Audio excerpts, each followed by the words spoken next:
श्री पंडरीनाथ भगवान के एक परम भक्त थे श्री नामदेव जी महाराज। नामदेव जी का नाम सुना है सबने? नामदेव जी की बड़ी अद्भुत कथा है। नामदेव जी की जो माता जी थी ना, उनको बिना विवाह के पुत्र प्राप्त हुआ था नामदेव। आप कहोगे कैसे संभव है? यही तो बात है। नामदेव जी की माताजी जब छोटी आयु थी उनकी, सब लोग ध्यान से सुनो, तो मीराबाई की भांति कथा आती है कि उन्होंने भी अपने पिताजी से पूछा कि मेरे पति कौन है। तो पिता ने ऐसी सहज में कह दिया घर के ठाकुर जी को, ये तुम्हारे पति हैं। और नामदेव जी की माताजी को पूर्ण निष्ठा हो गई, यही मेरे पति हैं। उन्हीं को पति मान करके रहने लगे और रोज रोती हैं कि आप मेरे पति हो, इस बात को आप स्वीकार नहीं करते। मैं तो आपको पति मानती हूं, आप मुझे पत्नी नहीं मानती। ठाकुर जी से रोती थी। और ठाकुर जी ने एक दिन प्रसाद दिया और उस कन्या के गर्भ से श्री नामदेव जी प्रकट हुए। महाराज, पूरे गांव मोहल्ले और शहर के लोगों ने निंदा करनी प्रारंभ कर दी, लेकिन नामदेव जी की माताजी ने अपने पिताजी से रोते हुए कहा, मैं किसी की सौगंध खा के कहूं पिताजी, ये पुत्र साक्षात विट्ठल भगवान का ही है। आप मुझ पर संशय नहीं कीजिएगा, संदेह मत कीजिएगा। संशय होने लगा लेकिन सबको। तब आकाशवाणी हुई और आकाशवाणी में स्वयं ठाकुर जी ने कहा कि यह बालक हमारा है और नाम ही इसका धन होगा, जीवन पर्यंत ये नाम के आश्रय पे ही रहेगा, इसलिए इसका नाम होगा नामदेव। ऐसे नामदेव जी महाराज। एकादशी की बड़ी निष्ठा थी उनकी।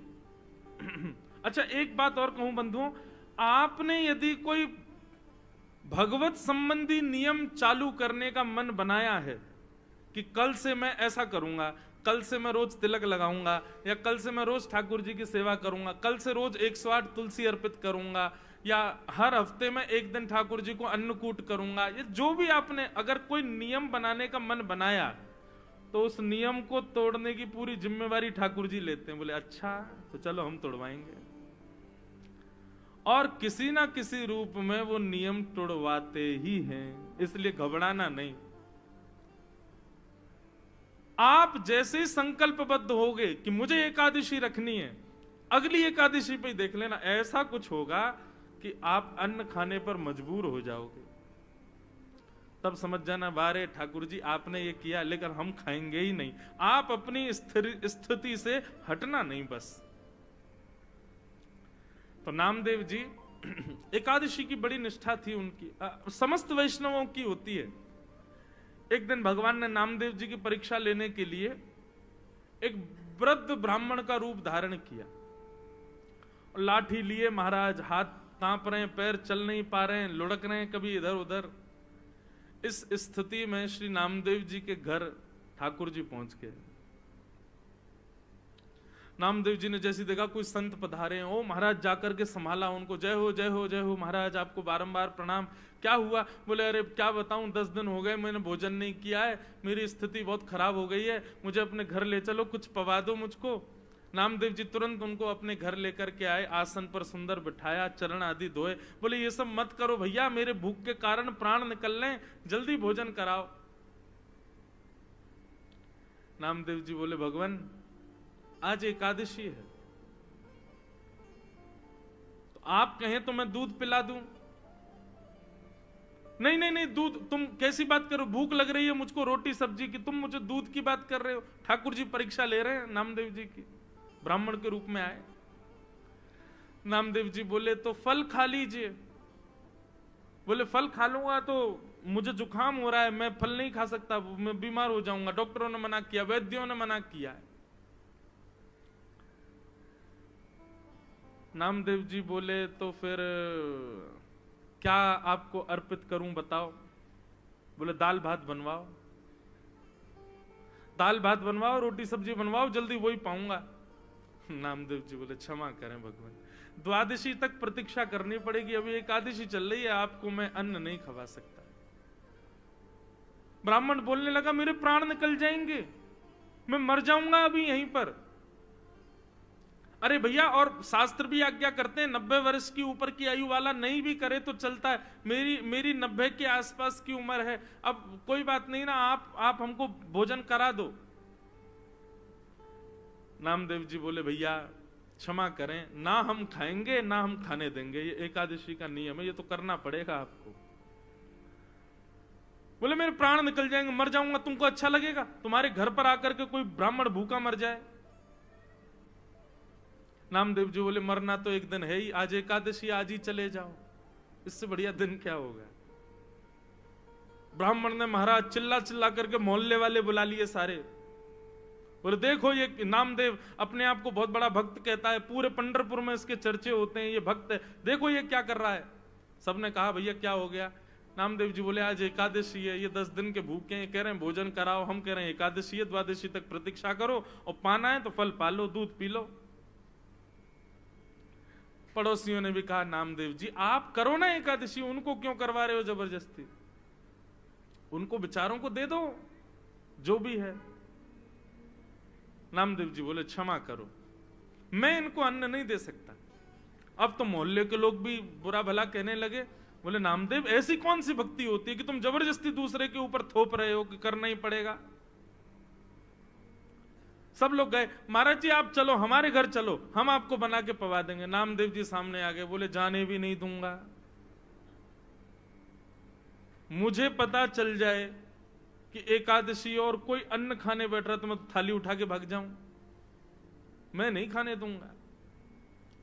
अब तो महाराज ठाकुर जी नाटक करने में तो ठाकुर जी एक नंबर है, हाथ पांव कांपने लगे ठाकुर जी के, और महाराज गिर पड़े, मुंह से झाग निकलने लगा। बोले नामदेव मेरे प्राण निकल रहे हैं, कुछ तो दे दो। अपने बच्चों को बैठाया, बोले सुनो कीर्तन करो, ठीक है आप प्राण त्यागो, वैकुंठ में जाइयो, वहां जाके ठाकुर जी से कहना वो पवाएंगे आपको। सब लोग नामदेव जी को गाली देने लगे, लेकिन नामदेव जी नहीं माने। और महाराज करते करते करते ठाकुर जी ने ब्राह्मण के भेष में ऐसा प्रतीत कराया कि उनके प्राण निकल गए। और जैसे ही प्राण निकले, मोहल्ले के लोग, पंढरपुर के लोग नामदेव जी को खड़ी खोटी सुनाने लगे। बोले अरे नामदेव ब्रह्म हत्या लग गई तुझे, ऐसी कौन सी एकादशी है, ऐसी कौन सी एकादशी जिस पर तू इतना ज्यादा मचल रहा है, आज तुझे ब्रह्म हत्या लग गई। नामदेव जी के नेत्रों से अश्रु आने लगे, चरणों में प्रणाम किया, तुलसी की माला लाकर के उस ब्राह्मण देवता को पहना दी। बोले कितना भाग्य है इनका, पंढरपुर क्षेत्र में चंद्रभागा नदी के तट पर, और एकादशी के दिन प्राण त्याग दिए, और वो भी निराहार होकर के, बिना आहार लिए। कितने बड़े सौभाग्य की बात है। देवी अपनी पत्नी से बोले अब हमको ब्रह्म हत्या लग गई है, ठीक है एकादशी के लिए ही सही, लेकिन हत्या तो हो गई, कारण तो हम ही लोग बने। अब ठाकुर जी तो हमारे हाथ की सेवा स्वीकार नहीं करेंगे, और अब तो हम नाम जाप करने के भी अधिकारी नहीं है क्योंकि ब्रह्म हत्या लग गई। चलो इन ब्राह्मण देवता की अंत्येष्टि करते हैं, और उसी चिता में हम लोग भी जीवित अपने प्राण त्याग देंगे। जब हमने ऐसा किया तो हम ये करेंगे। ठाकुर जी की महाराज ब्राह्मण वेश की अर्थी बनाई, अर्थी पर ठाकुर जी को लिटाया। ठाकुर जी अब भी परीक्षा चली रही है ठाकुर जी की, सोचो कितनी स्थिति पहुंच गई, यहां तक तो कोई भी हम में से आप में से कोई भी पिघल जाएगा, लेकिन नामदेव जी नहीं माने। सुंदर चिता लगाई, चिता पर ब्राह्मण देवता को बैठाया, अपने छोटे से पुत्र को बैठा दिया, अपनी पत्नी को बैठा दिया उसी चिता पर, और स्वयं भी बैठ गए, और पंडरीनाथ भगवान का स्मरण करते हुए चंद्रभागा नदी को प्रणाम करके अग्नि का एक सुंदर लकड़ा लेकर के स्वयं चिता में अग्नि लगा करके नामदेव जी हाथ जोड़ करके बैठ गए। जैसे ही अग्नि, अब भी ठाकुर जी सोच रहे थे कि कुछ तो होगा, नामदेव शायद बदल जाए, लेकिन नहीं, नामदेव जी तो पूरे तैयार थे प्राण त्यागने को। जैसे ही चिता की अग्नि नेक ठाकुर जी की कमर पर छुई होगी, सोई महाराज ब्राह्मण देवता तो उठ करके बैठ गए, नामदेव जी को खींच लिया, उनकी पत्नी को खींच लिया, बच्चों को खींच लिया। नामदेव जी महाराज देखने लगे क्या हुआ। तुरंत नामदेव जी को झलक दिख गई कि ब्राह्मण के रूप में साक्षात श्री पंडरीनाथ भगवान ही खड़े हैं। अपने हृदय से लगा लिया नामदेव जी को।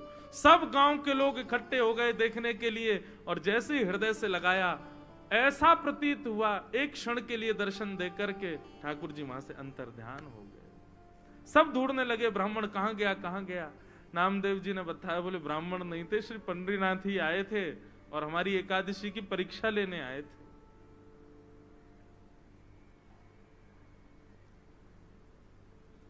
ऐसी बंधुओं, ये निष्ठा है, ये कोई व्रत नहीं है, ये आपका प्रेम है ठाकुर जी के प्रति। उसको प्रेम की तरह ही इजहार करो उसका।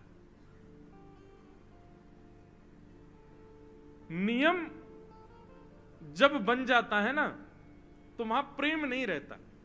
ठीक है, एकादशी एक नियम है, पर उसको प्रेम की तरह पालन करो कि हमारा प्रेम है ठाकुर जी के प्रति, कि हम आज आपके लिए हम अन्न नहीं पाएंगे। महीने में 2 बार हर वैष्णव अपने ठाकुर जी के लिए एकादशी का व्रत करते हैं। तो ऐसी एकादशी जरूर करनी चाहिए भैया। पहले हमसे भी नहीं होती थी, पर अब हमने भी प्रारंभ, कथा कहते कहते हमारे जीवन में भी भाव आया, अब हम भी करते हैं।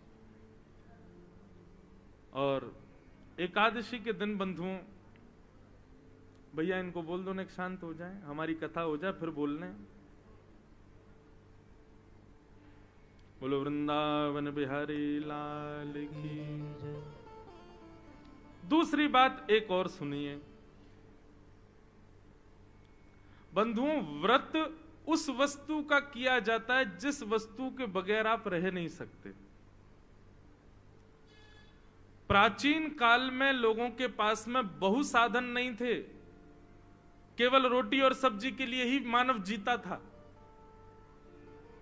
बच्चे प्राचीन काल में, आज से 100 वर्ष पहले भी, वो एक्साइटमेंट उनका तभी होता था जब मां चूल्हे में अग्नि लगाती थी। सब बच्चे बैठ जाते थे, अब हमको रोटी मिलेगी, अब हमको सब्जी मिलेगी।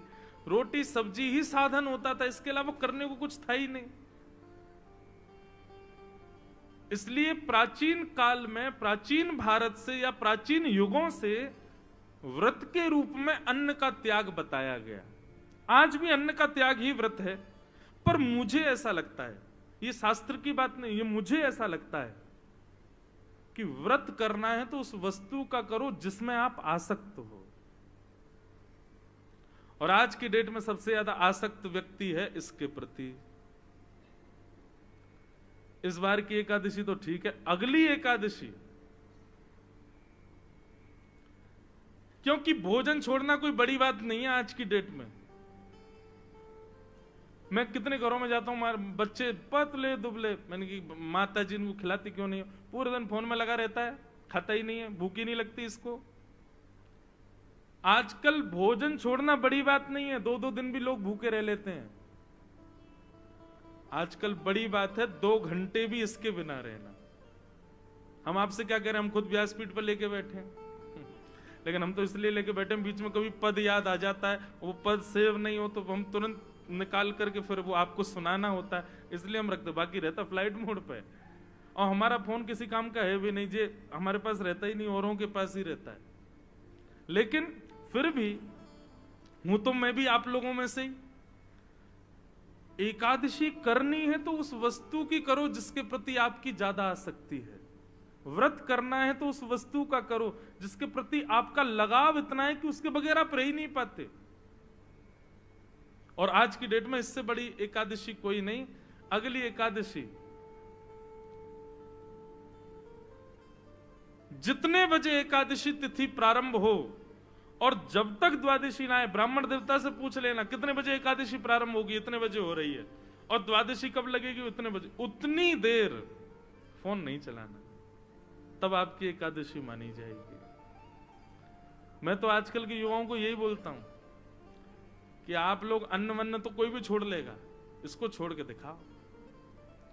जिन जिन लोगों के अंदर व्यसन है, तंबाकू का व्यसन है, सिगरेट का व्यसन है, या फिर मदिरा का व्यसन है, और एक और बात, क्रोध का व्यसन है, बहुत क्रोध आता, हर दिन गुस्सा आता है, लोभ का व्यसन है, मोह का व्यसन है, ये सारे अवगुण आपको सबको पता है कि हमारे अंदर क्या है।